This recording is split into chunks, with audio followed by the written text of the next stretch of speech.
Assalamualaikum warahmatullahi wabarakatuh.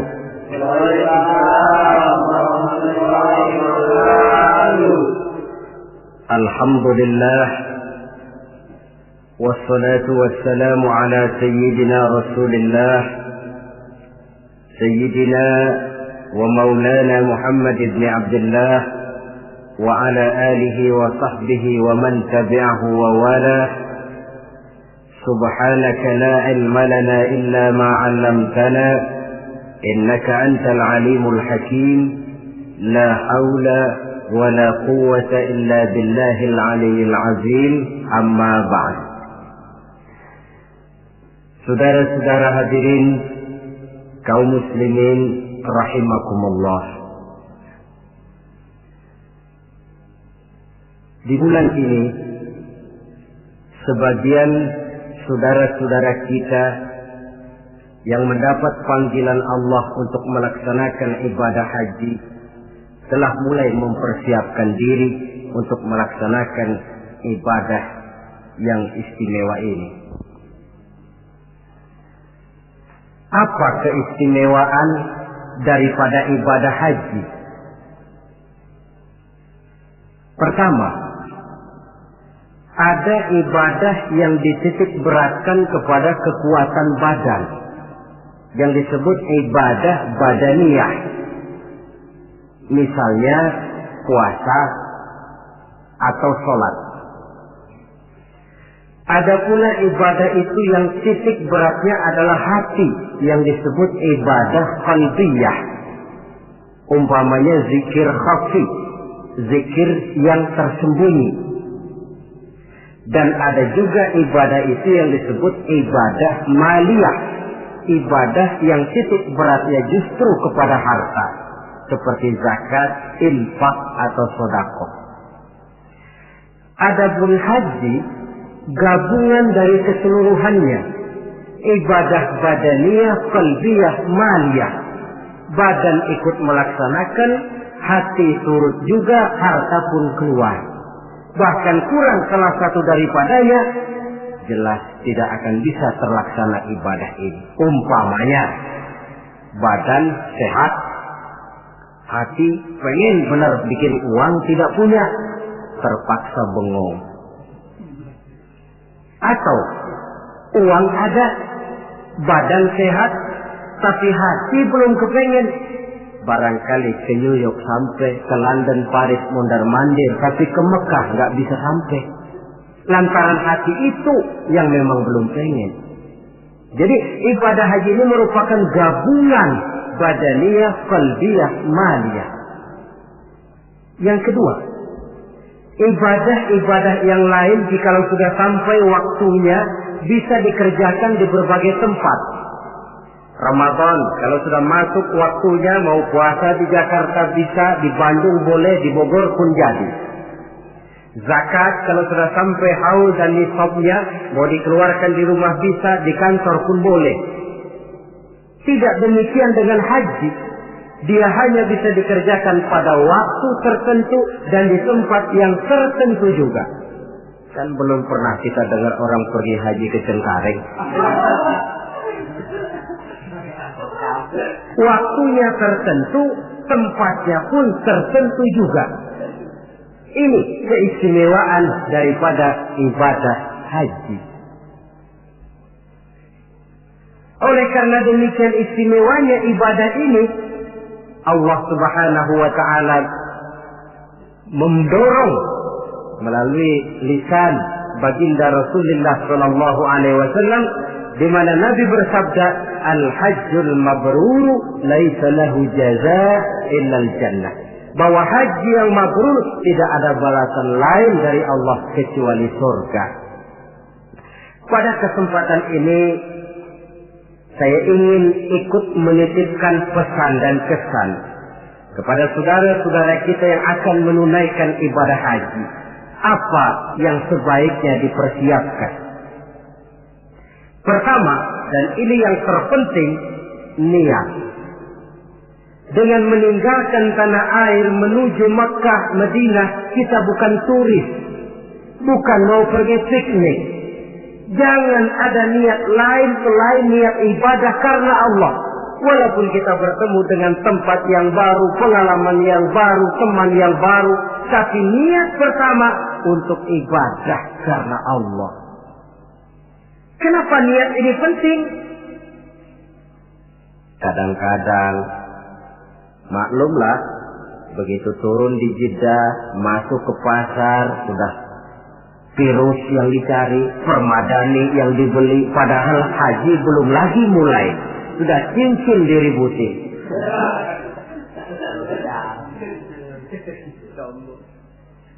Nah, kalau niat kuat, maka dalam pelaksanaan ibadah haji nanti, jangankan bertemu dengan yang enak, bertemu dengan yang tidak enak pun akan jadi enak. Sebab apa? Maaflah saudara, kalau mau dicari kenikmatan biologis dalam ibadah haji hampir tidak ada. Tapi kenapa orang mau? Uangnya minimal 4 juta keluar.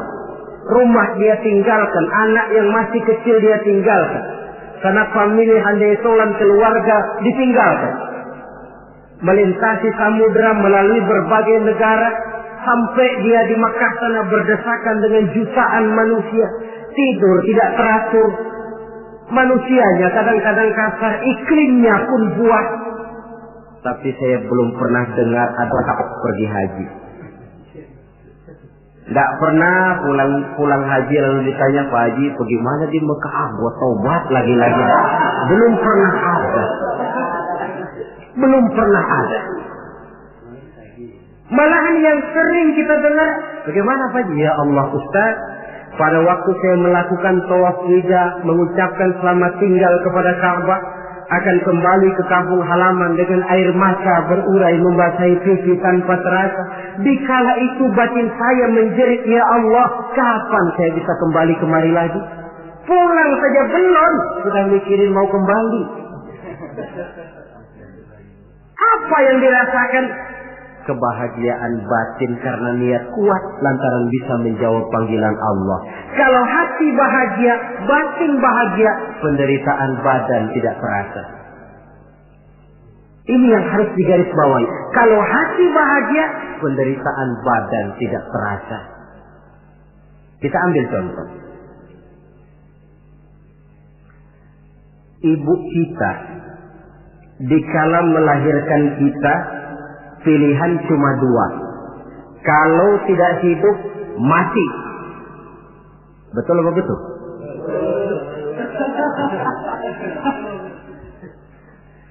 Di tengah kesakitan, penderitaan, dan kepedihan dia lahirkan anaknya dengan untayan air mata. Begitu anak lahir dengan selamat, di tengah kepedihan tiada tara, si ibu senyum. Alhamdulillah, anak saya lahir dengan selamat. Sakit, pedih, menderita, tapi kalah oleh kebahagiaan hati melihat anaknya lahir dengan selamat. Kan gak ada ibu begitu anaknya lahir lalu ditunjuk, gara-gara kamu sialan. Gak ada.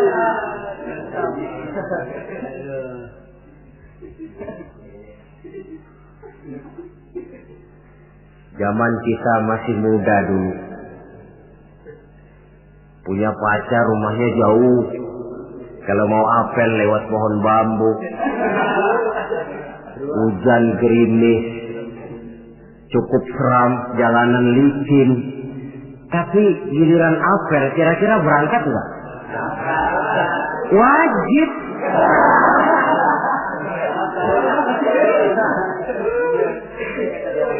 Hilang rasanya itu jauh. Tidak seram lewat pohon bambu. Gerimis malah menambah keindahan. Kenapa? Lantaran hati bahagia. Kalau hati sudah bahagia, penderitaan badan tidak terasa. Itulah pentingnya niat. Kalau memang niat lemah, yang dekat pun terasa jauh. Tapi kalau niat kuat, yang jauh akan terasa menjadi dekat. Dan oleh karena niat kuat, Allah akan memberikan jalan. Yakinlah itu. Saudara, ketika saya melaksanakan ibadah haji, Saya bikin haji ifrat, masuk Mekah itu orang sudah berkumpul di Mekah. Tapi saya memang punya niat kuat, bagaimanapun di dalam tawaf saya harus bisa mencium Hajarul Aswad.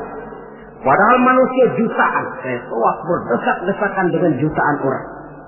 Niat kuat, saya harus bisa mencium Hajar Aswad. Apa yang terjadi?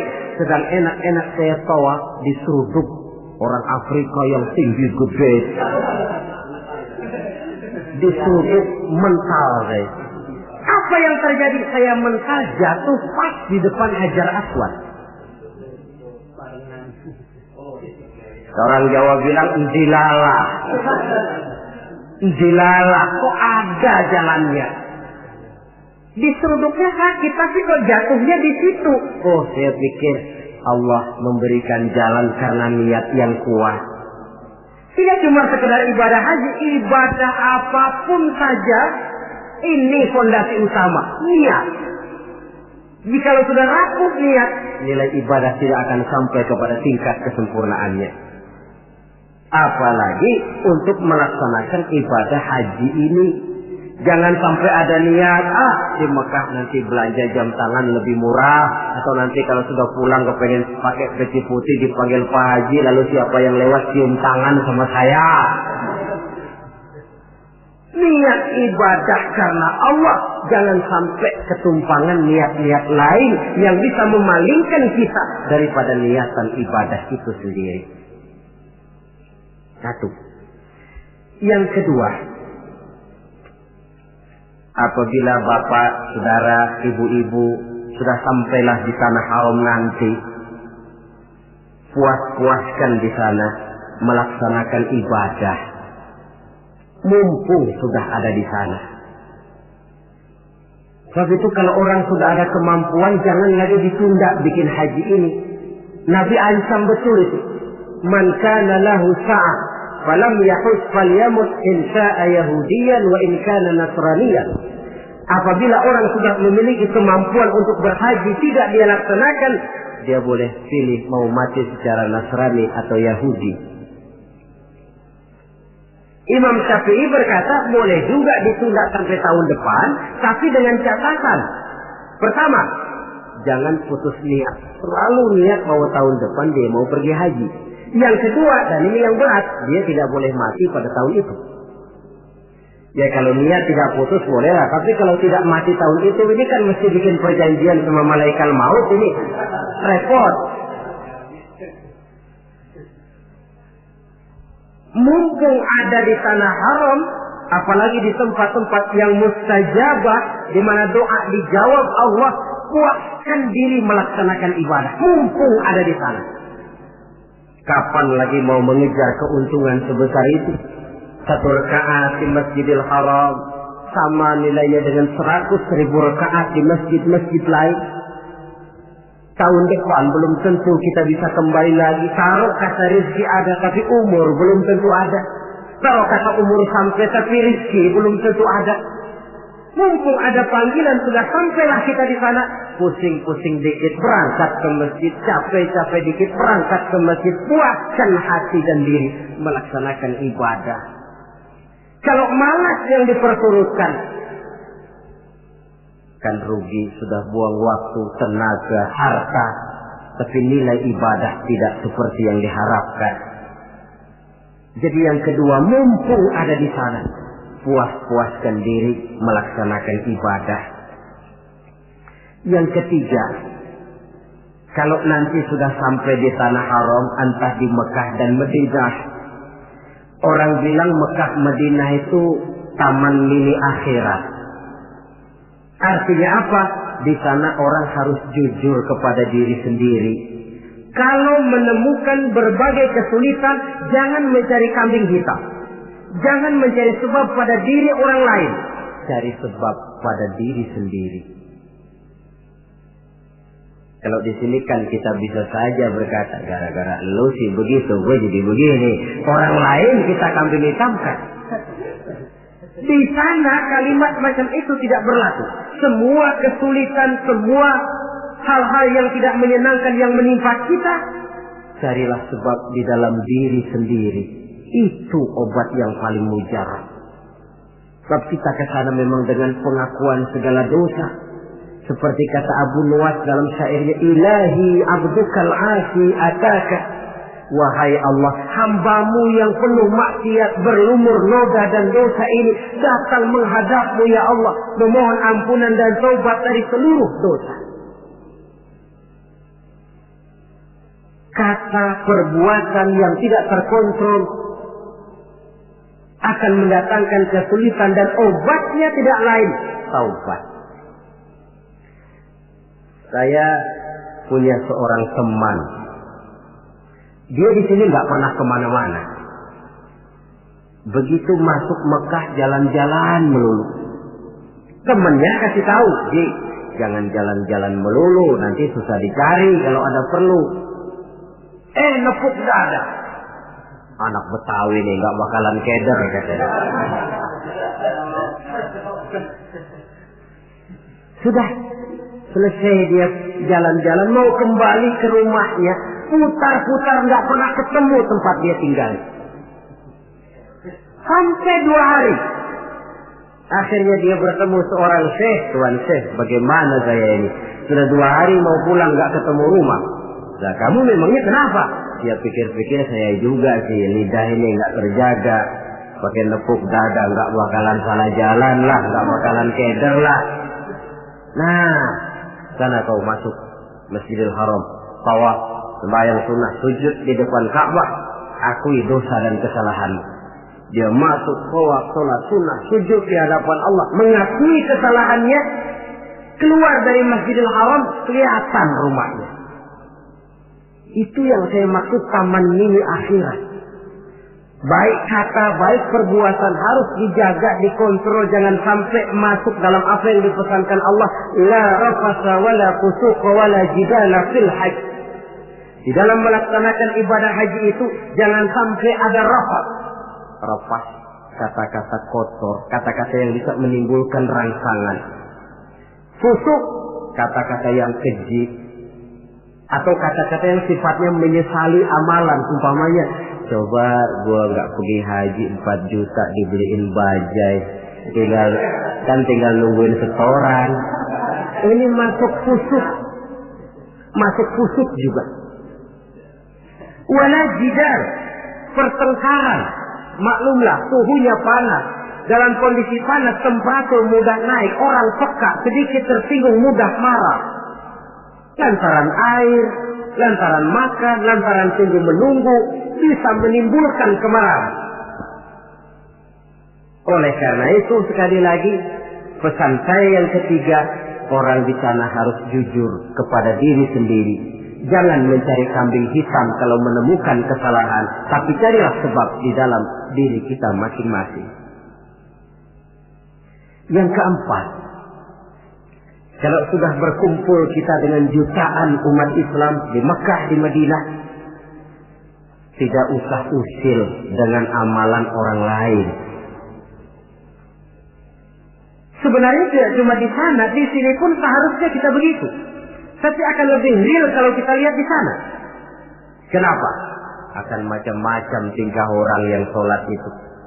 Ada yang sholat selesai takbir, tangannya berlenggang-lenggang saja. Ada yang sholat, malah saya pernah lihat sholat sambil gendong anak. Ada pula saya saksikan di sebelah saya betul. Dia bawa sebotol air zam-zam, dia sholat. Botol zam-zam ditaruh di sampingnya. Waktu dia lagi ruku, botolnya ketendang orang, menggelinding ke depan. Sambil ruku dia samperin tuh botol. Dia ambil, dia taruh lagi di sampingnya, dia terusin sholatnya. Apa lalu kita harus mencak-mencak sampean sholat begitu? Tidak betul. Kembalikan saja kepada ajaran Allah. Lana a'maluna walakum a'malukum. Kami akan mengerjakan amalan yang kami yakini benarnya. Tuhan pun persilakan mengamalkan amalan yang Tuhan yakini benarnya. Tidak usah usil dengan amalan orang. Ini juga seharusnya kita wujudkan dalam kehidupan di sini. Sebab apa? Maaf. Dalam proses perkembangan Islam di Indonesia, dia tidak pernah sunyi dari orang yang tidak senang melihat dia tumbuh dan berkembang dengan pesat. Orang yang tidak senang tentu berusaha bagaimana memporak-porandakan Islam ini. Menghantam Islam terang-terangan jelas tidak mungkin dan tidak berani. Kenapa? Bagaimanapun kondisinya umat Islam, bagaimanapun bodohnya umat Islam, ada satu hal yang positif. Apa itu? Fanatisme agama. Dia masih sanggup ngomong, Mas, gua emang kagak sembahyang, tapi agama gua lu acak-acak, gua bacok.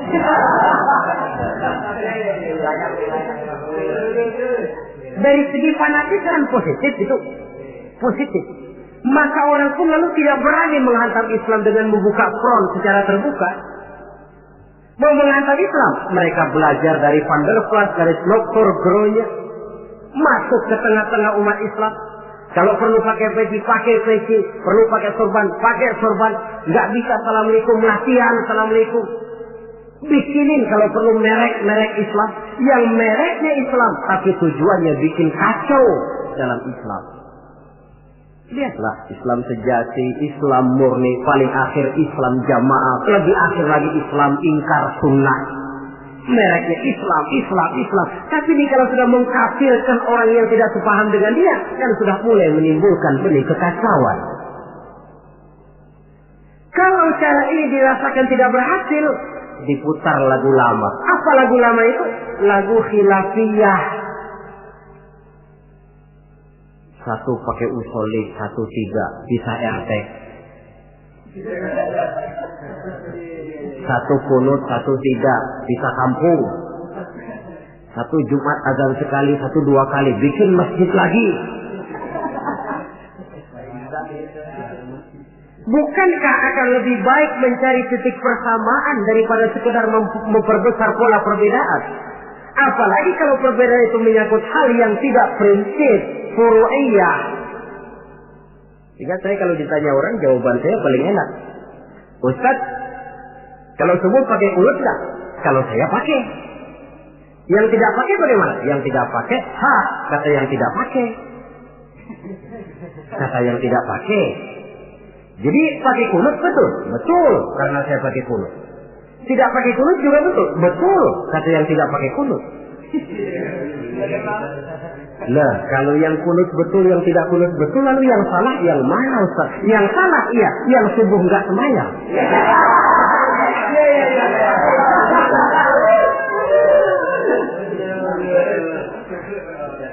Daripada ribut kita mempertengkarkan kunut, kan lebih baik membicarakan bagaimana teman-teman kita yang belum subuh supaya sholat subuh. Proyek garapannya ada, sasarannya jelas. Hal-hal yang menyangkut khilafiyah semacam ini sampai kiamat tidak akan pernah selesai. Sebaiknya memang tidak usah usil dengan amalan orang, dan ini dicontohkan benar di dalam pelaksanaan ibadah haji. Kita lihatlah mereka yang sholat dengan tingkah macam-macam, dengan pola macam-macam. Apa lalu kita harus ngotot mempertahankan cara ini tidak betul? Oh, terlalu riskan. Jadi bapak, saudara, ibu yang nanti di sana melihat pengalaman macam-macam, tidak usah usil dengan amalan orang. Mari kita amalkan apa yang kita yakini benarnya. Yang kelima, pesan saya kepada jamaah haji, ibadah haji itu ibadah yang berat.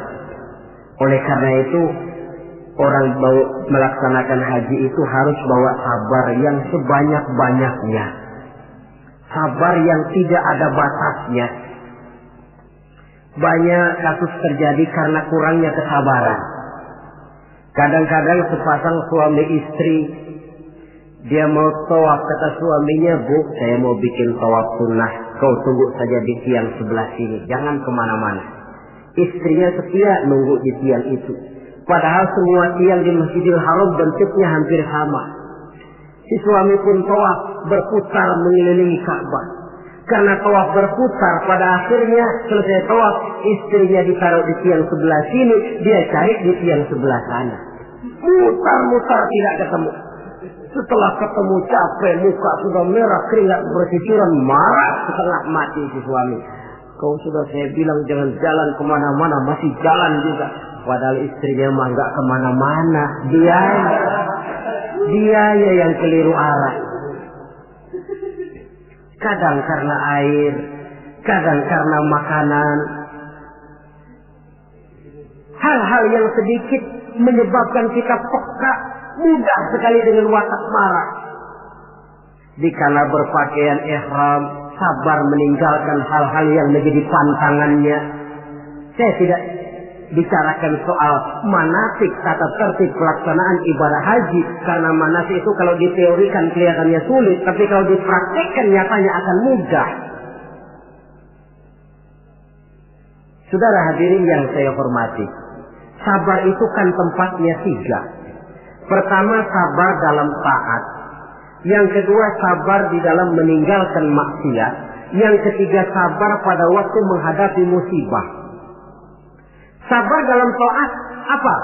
Misalnya puasa.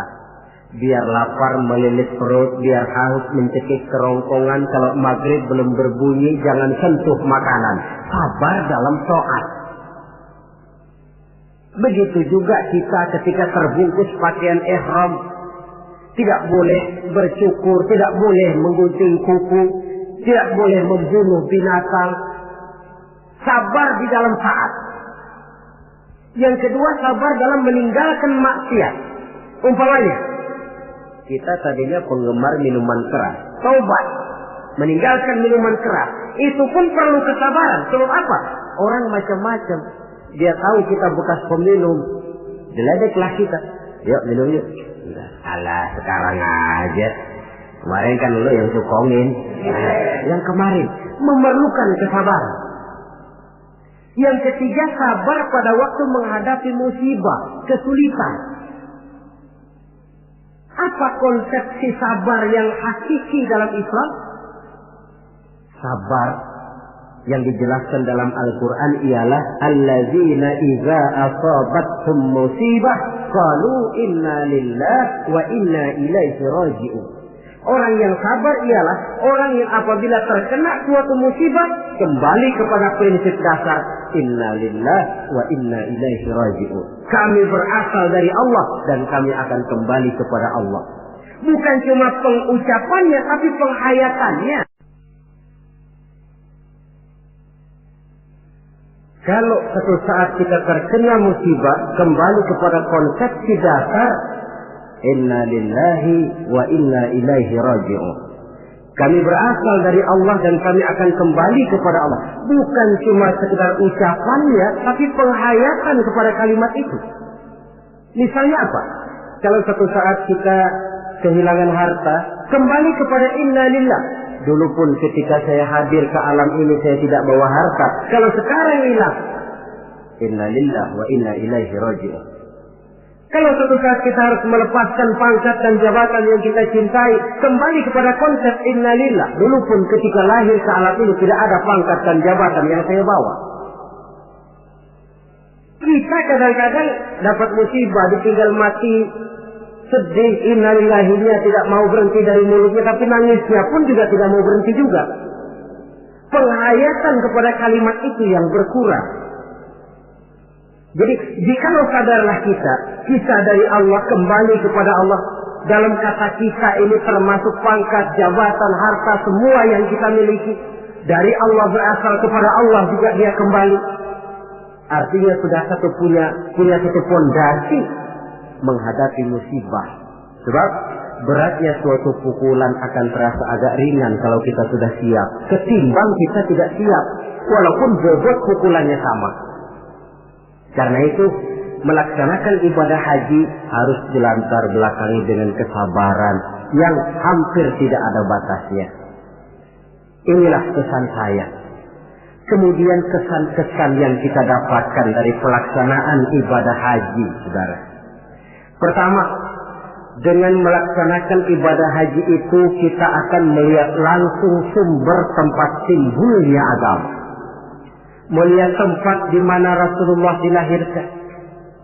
Melihat tempat di mana wahyu pertama kali diturunkan. Melihat tempat medan terjadinya perang Badar, perang Uhud. Dari menyaksikan langsung tempat timbulnya agama, timbul at-tamalluk ad-diniyah. Rasa memiliki agama, sense of belonging. rasa kecintaan kepada agama dengan mengadakan analogi dan perbandingan. Ya Allah, para sahabat dulu, karena iman yang dijaga, karena agama yang dibela, mereka hijrah dari Makkah ke Madinah 450 kilo lebih, menempuh perjalanan gurun pasir yang gersang dan tandus. Zaman itu kendaraan paling jelek onta.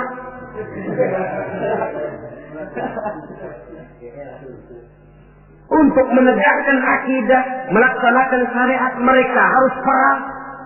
Kita ini melaksanakan agama ibarat nasi mas tinggal nyuap. Rasul, para sahabat, generasi kemudian yang berjuang dengan untayan air mata, cucuran keringat, bahkan aliran darah. Apakah nasi yang tinggal nyuap ini masih harus tumpah ke tanah? Alangkah sayangnya melihat langsung sumber tempat timbulnya agama. Ada rasa kebanggaan, ada rasa tanggung jawab. Yang kedua kesan saya, orang bilang ibadah haji itu katanya Kongres Umat Islam Internasional. Kita sudah melihat Islam dalam skala yang makro, dalam bentuk nuansa pandangan yang luas. Apa artinya ini? Artinya seorang muslim itu tidak boleh bermental seperti katak di kolong tempurung, merasa diri paling besar karena tidak pernah kemana-mana. Tapi dilihat Islam dalam kancah internasional, sejak dari warna kulit sampai kepada bahasa, sampai kepada bentuk manusia, macam-macam berkumpul. Tapi apa? Dibungkus dengan pakaian yang sama, membaca bacaan yang sama, melaksanakan ibadah yang sama, menyembah Allah Tuhan yang sama, membaca bacaan yang sama. Dari sekian persamaan timbul ikatan spiritual bahwa muslim bersaudara, bahwa Islam ini luas. Bukankah sering terjadi kadang-kadang orang melihat Islam seperti orang buta melihat gajah? Frame of reference, kacamata pandangan yang dia gunakan sipit. Ada 3 orang buta dilepas ke kebun binatang, disuruh kenal gajah. Saya yakin laporannya pasti lain-lain. Kata orang buta pertama, lapor. Gajah tipis lebar kayak kipas. Kenapa? Karena yang dia pegang cuma kupingnya. Orang buta kedua tentu ngotot. Salah. Yang betul saya, gajah gede tinggi kayak pohon kelapa. Sebab yang dia pegang kakinya. Orang buta ketiga ngotot. Dua-duanya salah, Pak. Yang paling betul mah saya. Kalau gajah mah Pak, kecil panjang kayak ular. Sebab yang dia pegang ekornya. Salahkah mereka? Tidak salah, cuma datanya kurang lengkap. Bahwa gajah macam kipas, betul telinganya. Bahwa gajah macam ular, betul ekornya. Tapi gajah secara total adalah gajah yang bukan kipas, bukan ular, bukan pula pohon kelapa.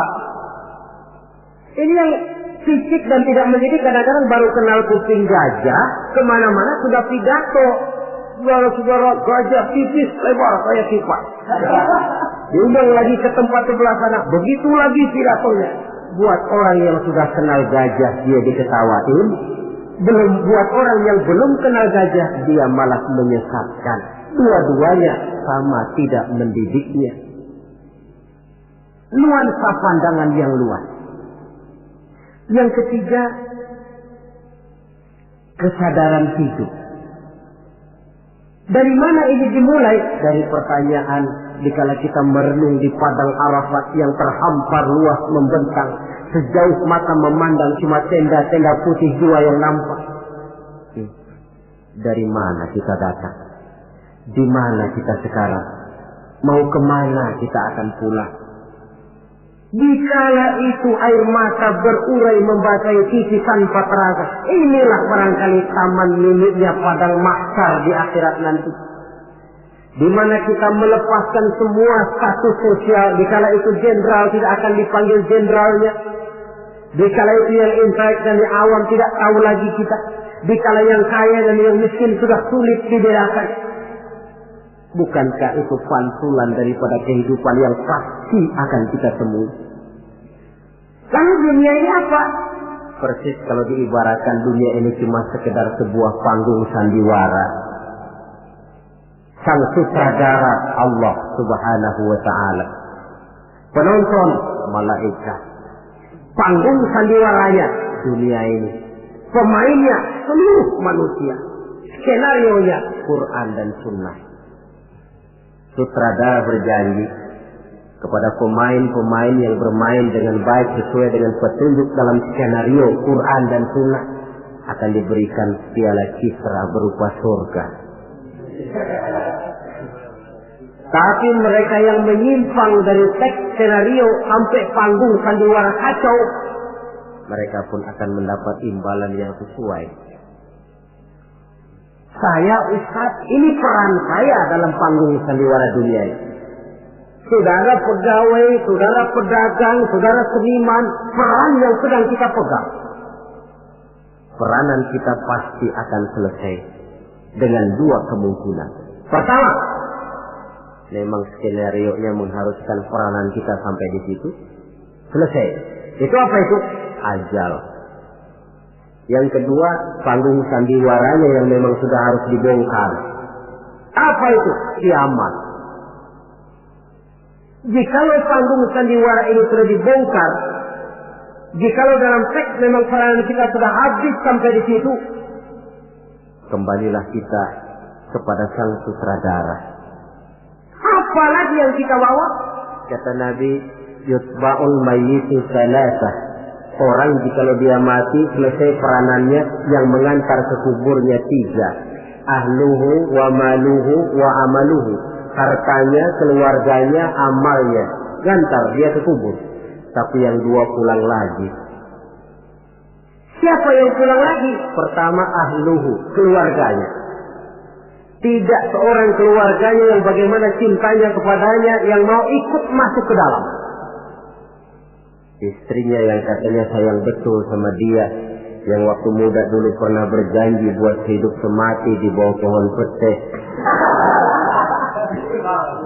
dengan senandung irama.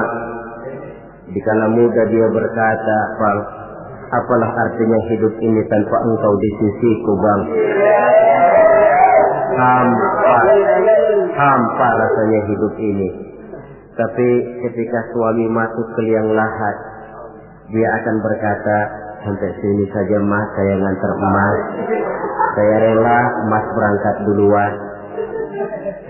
Temannya yang katanya sayang betul sama dia, waktu kuburnya diuruk paling keras injekin tanahnya. Mungkin ratusan mobil pelawat mengantar ke kubur, dilepas dengan pasukan kawal kehormatan, turun ke liang lahat dengan tembakan salvo 21 kali, 5 truk karangan bunga duka cita. Bila selesailah upacara pemakaman, selesailah yang selesai, tinggallah yang tinggal. Pasukan kawal kehormatan akan kembali ke asrama. Untayan bunga duka cita yang 5 truk akan jadi onggokan sampah. Tembakan salvo yang 21 kali tidak akan sempat membuat Munkar Nakir jadi mundur. Pak dikira kalau sudah ada salvo lalu Munkar Nakir pikir, gua kagak jadi tanya dah.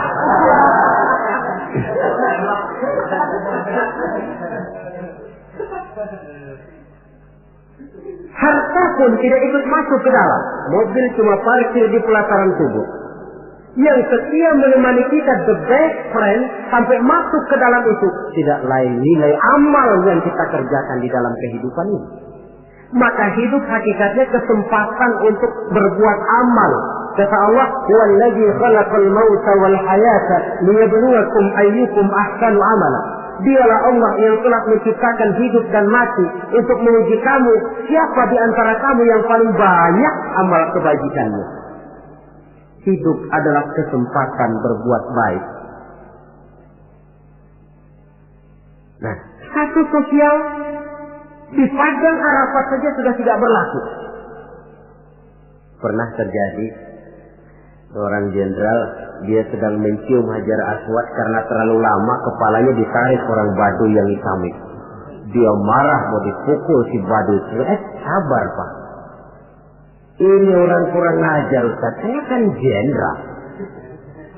Saya belum pernah digitukan orang. Iya, jenderal kan di negara kita Pak. Di sini kan Ka'bah. Jenderal nggak laku di sini. Di sini ini kita harus jujur kepada diri sendiri. Kalau kepala kita diangkat orang, barangkali kita di sana sering ngepelakin kepala orang. Oh ya, terbuka saja. Memang kita kemarin ini mau membersihkan diri, ibarat baju. Kita datang bawa baju kotor, berharap pulang mau bawa baju bersih yang bisa disimpan dalam lemari. Tentu saja baju itu mesti dicuci. Dicuci artinya disabuni, digilas, dijemur, disetrika. Wajar menemui kesulitan-kesulitan untuk pemutihan pribadi yang telah dilumuri oleh dosa dan kesalahan. Saudara hadirin, luasnya nuansa pandangan menyebabkan kita tidak berpikir secara fisik, tapi mampu melihat persoalan dari sudutnya yang luas. Itu yang saya rasakan di dalam pelaksanaan ibadah haji. Karenanya saya pernah ke Bali, tapi tidak ada rasa kerinduan pengen ke Bali lagi. Saya pernah ke Jogja, ada orang cerita tentang Jogja, Borobudur, Parangtritis, rasanya kok biasa-biasa saja. Saya pernah ke Mekah, tapi tiap kali orang cerita Ka'bah, tiap kali orang cerita Sa'i, tiap kali orang cerita wukuf, terbayang kembali semua itu, kerinduan untuk kembali lalu menggebu-gebu. Suatu kenikmatan yang tidak bisa dilukiskan dengan kata-kata. Hanya mereka yang sudah melaksanakan yang tahu semua itu.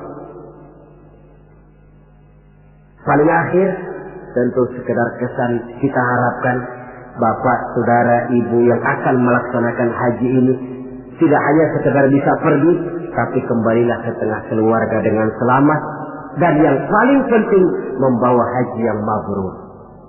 Apa yang haji mabrur itu? Ukuran hakikat haji mabrur itu wallahu a'lam. Allah saja yang maha tahu. Tapi kita bisa lihat zahirnya. Bagaimana zahirnya? Apa kalau haji mabrur itu kemana-mana tidak pernah lepas peci putih? Mungkin. Apa harus selalu pakai gamis? Mungkin. Tapi itu sekedar kulit. Kulit sih bisa dibikin-bikin. Kulit penting, isi penting. Saudara dapat duren di jalanan, isi doang, kulitnya nggak ada. Kira-kira mau makan nggak? Jadi kulit penting, isi penting. Lebih penting daripada kulit adalah isi. Artinya apa? Jiwa haji. Bukan cuma sekedar pakaian haji, tapi berjiwa haji yang ditempa oleh pengalaman di Mekah, Madinah, dan di tempat-tempat bersejarah lainnya. Membekas dan membayang dalam gerak hidup kita. Kalau setelah pulang haji lebih positif daripada sebelum dia berangkat, itu tanda di antara tanda-tanda haji yang mabrur. Sebelum berangkat haji, sholatnya masih agak belang-belang. Setelah pulang haji, full, tidak ada belangnya lagi. Sebelum berangkat haji, kulitnya 17 setan. Setelah pulang haji, berubah menjadi orang yang dermawan. Itu tanda mabrur. Sebab apa? Di masyarakat haji ini barometer. Orang sering bilang, kenapa lo maghrib kok nggak ke masjid? Itu aja yang Pak Haji masih di perapatan. Pak Haji katanya. Padahal kan tidak mesti begitu. Tapi masyarakat kadang menilai itu sebagai figur. Ini yang harus kita hati-hati. Makanya tidak heran dalam komposisi rukun Islam, ibadah haji diletakkan yang kelima. Kenapa? Sabda Nabi, buniyal Islamu ala khamsin. Kalau Islam ibarat rumah, maka rumah ini didirikan di atas 5 unsur. Kita bandingkan Islam dengan rumah. Orang kalau mau bangun rumah sebelum pasang tiang, kusen, jendela, kan yang paling dulu dia bikin fondasi. Dalam bangunan Islam fondasinya apa? Asyhadu an la ilaha illallah wa asyhadu anna Muhammadar Rasulullah. Kenapa saya katakan fondasi? Saya bersaksi tidak ada Tuhan melainkan Allah. Artinya apa? Artinya saya tidak akan menyembah kecuali hanya kepada Allah. Saya tidak akan minta tolong kecuali hanya kepada Allah. Saya tidak akan menggantungkan hidup kecuali hanya kepada Allah. Saya tidak akan minta rezeki kecuali hanya kepada Allah. Saya tidak akan pernah takut kecuali hanya kepada Allah. Fondasi. Kalau fondasi keropos, bangunan tidak akan tahan lama. Benar Tuhan kamu Allah. Betul. 1 juta ya, tidak Tuhan. Ya, 2 juta, 2 juta, 10 juta enggak. Sekali Allah Tuhan saya, sampai titik darah saya yang paling penghabisan, Allah Tuhan saya. Ini fondasi yang mantap. Tapi kalau masih bisa digoncang, masih fondasinya rapuh, Tuhan kamu Allah, iya. Tunggal, Bang Jelis, Bang Yula. Ya, atur aja dah. Gimana kalau kita atur? Gimana ya? Pikir-pikir dulu. Masih pikir-pikir dulu pun merupakan ciri akan rapuhnya fondasi. Nah, kalau fondasi sudah siap, baru mulai naik pasang tiang. Dalam bangunan Islam yang jadi tiang apa? As-salat, ibaduddin. Salat, tiang agama. Tiang pokok 5. Zuhur, asar, maghrib, isya, subuh. Tapi supaya bangunan ini kuat, ada tiang-tiang tambahan. Tahajud, hajat, istikharah, duha. Tiang-tiang tambahan supaya rumah kuat. Tapi jangan lupa, tiang diri di atas fondasi. Kalau fondasi miring, tiang ikut miring. Hanya orang sembahyang kan macam-macam. Ada yang harian, ada yang mingguan, ada yang tahunan. Yang harian itu ada yang mulus, ada yang belang-belang. Kalau yang belang, zuhur kena, asar out. Asar ketangkap, maghrib hilang. Maghrib kepegang, isya terbang.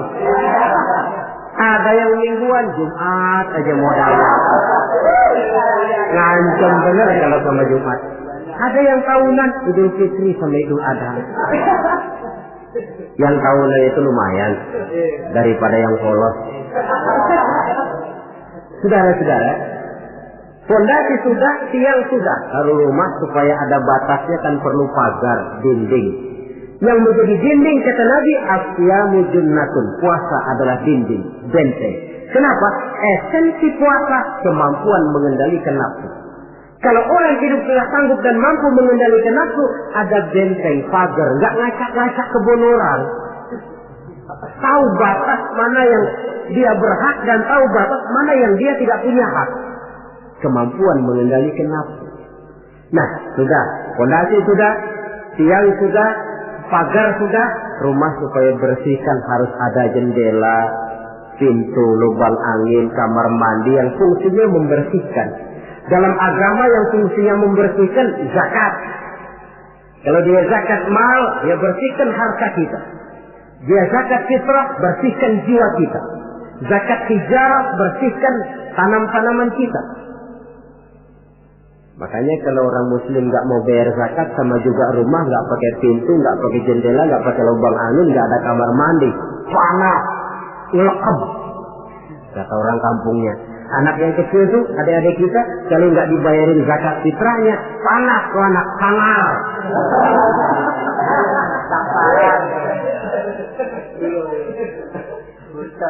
Nah, lalu kalau sudah alat-alat pembersih sudah, mulai naik kap di atas, tinggi, kapnya putih, haji. Kalau kita kan masih kap hitam. Kalau sudah naik kap, biasanya rumah itu kan sudah agak adem. Artinya apa? Orang kalau sudah selesai menunaikan ibadah haji, temperamennya, jiwanya, pembawaannya lebih mapan, lebih matang, lebih dewasa, pertimbangannya lebih banyak. Kenapa? Skalanya sudah skala pasang kap. Dia sudah harus menjadi panutan di dalam kehidupannya, menaungi. Maka ibadah haji itu menaungi kepribadian orang. Di satu pihak kita ngukur-ngukur juga. Kalau kemarin saya masuk ke gedung bioskop terang-terangan, barangkali tidak begitu malu. Sekarang kan sudah haji, cukup sewa video aja dah, setel di rumah umpamanya. dari segi memelihara kepribadian, dia sudah merupakan satu benteng. Apalagi untuk hal-hal yang merupakan aib, hal-hal yang akan menghancurkan martabat dan ketinggian orang itu sendiri. Ibadah haji lebih menaungi kepribadian seseorang. Oleh karena itu, sangat dianjurkan mereka yang sudah memiliki kemampuan untuk sampai ke sana, janganlah ditunda sampai tahun berikutnya. Orang berkata, Ustaz, saya belum bisa baca apa-apa, bagaimana? Berangkat. Soal di sana nanti membaca, atau ada mutawif, ada muzawir. Tawaf kita bisa membaca bukunya, paling kurang ada pembimbingnya. Daripada nunggu hafal semua, saya kira Ustaz juga jarang yang hafal bacaan-bacaan itu. Iya, kalau masih hidup. Tapi kalau sudah keburu mati itu belum sempat hafal. Contoh saja, tiap putaran tawaf memang bacaannya lain. Putaran pertama baca ini, putaran kedua baca ini. Kalau harus hafal semua kan sulit. Tapi Islam prinsipnya la yukallifullahu nafsan illa wus'aha. Allah tidak pernah memberikan beban kepada seseorang kecuali sesuai dengan batas kemampuannya. Kalau baca sama sekali tidak bisa, baca saja doa sapu jagat. Tiap putaran, Rabbana atina fid dunya hasanah wa fil akhirati hasanah wa qina azabannar. Putaran kedua, Rabbana atina fid dunya hasanah. Boleh dan sah. Watak hukum Islam ini kan elastis. Tidak kalau sudah begitu ya mesti begitu. Aku tidak. Yang sering kaku kita umat Islam ini. Allah memerintahkan sesuatu. Kalau kemampuan melaksanakan perintah berkurang, stres perintah menurun. Sholat wajib berdiri kalau mampu. Tidak mampu berdiri, duduk sholat sembahyangnya. Kalau sembahyang duduk tidak bisa, berbaring. Kalau berbaring pun tidak sanggup, sembahyang dengan isyarat. Kalau sembahyang dengan isyarat masih tidak bisa, sembahyang dalam hati. Kalau sembahyang dalam hati tidak pula sanggup, disembayangin. Kalau dengan hati sudah tidak bisa kan sudah innalillahi namanya. Kalau kemampuan melaksanakan perintah berkurang, stres perintah juga menurun. Watak elastisitas, ya hukum Islam. Tidak kaku, tidak kalau sudah begitu ya harus begitu tidak. Suatu hari seorang datang melapor, halaktu ya Rasulullah, ya Rasul celaka saya. Ma'ahlakaka, apa yang bikin kamu celaka? Waqa'tu ala imra'ati fi Ramadan. Saya lagi puasa Ramadan, saya enggak tahan ya Rasul. Lalu saya nyelonong sama istri saya siang-siang. Nyelonong bagaimana? Ya nyelonong. Rupanya pengantin baru, tapi jujur, salah ngaku. Ya sudah, kalau memang begitu bayar dendanya. Apa ya Rasul? Bebaskan budak. Waduh, saya tidak punya budak ya Rasul. Betul.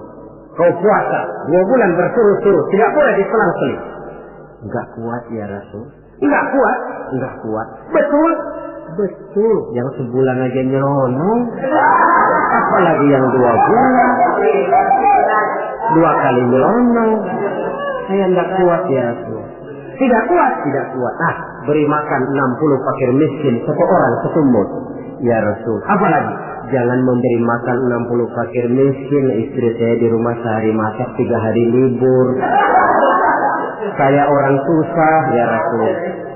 Lagian saya pikir ya orang kebangetan juga. Sudah melarat sama larangan kok berani gitu. Akhirnya Rasul masuk ke dalam kamar, keluar kembali membawa sekeranjang kecil kurma. Kalau kau tidak punya apa-apa, nih bawa pulang, sedekahkan kepada orang-orang miskin di kampungmu. Ya Rasulullah, apalagi? Di kampung saya itu yang paling miskin saya. Ya Allah. Rasul tersenyum, ya sudah bawa pulang kasih makan anak istrimu di rumah. Sudah melanggar larangan, dapat kurma lagi. Elastis. Tidak, kalau sudah begitu ya mesti begitu. Tidak. La yukallifullahu nafsan illa wus'aha. Dalam ayat lain, yuridullahu bikumul yusra wa la yuridu bikumul usra. Allah menginginkan kemudahan kepadamu dan sama sekali Allah tidak menginginkan kesulitan bagi kamu. Dalam surah Thaha lebih jelas lagi, ma anzalna 'alaikal qur'ana litashqa illa tadhkiratan liman yakhsha. Kami tidak turunkan Quran ini untuk bikin sulit hidup kamu. Tidak. Ini cuma peringatan bagi orang-orang yang takut kepada Allah. Quran, Islam, syariat yang dibawa Rasul tidak untuk menyulitkan manusia, tetapi justru untuk peringatan dan membawa manusia kepada kebahagiaan sejak dari dunia ini sampai ke akhirat nanti. Oleh karena itu, tidak lain tentunya kita ikut mendoakan. Mudah-mudahan saudara-saudara kita yang tahun ini melaksanakan ibadah haji, semoga mereka selamat pulang perginya, kembali ke tengah-tengah keluarganya dengan membawa haji yang mabrur. Dan kita pun yang tahun ini belum beroleh panggilan, mudah-mudahan tahun depan atau tahun-tahun berikutnya dipanggil Allah, supaya kita juga bisa merasakan nikmatnya ibadah di Masjidil Haram, di Masjidil Nabawi, dan di tempat-tempat yang mustajabah lainnya. Sekianlah saudara-saudara pertemuan kita pada saat ini. Mudah-mudahan ada manfaatnya. Terima kasih banyak atas segala perhatian. Mohon maaf atas segala kekurangan. Maklumlah ibarat kata pepatah, wa qad yurja li jarhi sayfi bur'un wa la bur'u lima jarahal lisan. Kalau pedang lukai tubuh, masih kan ada harapan sembuh. Kalau lidah lukai hati, kemana obat hendak dicari. Untuk itu saya mohon maaf. Usikum wa nafsi bitaqwallah. Aqulu qawli hadza fa astaghfirullahal azim li wa lakum. Wassalamu alaikum warahmatullahi wabarakatuh.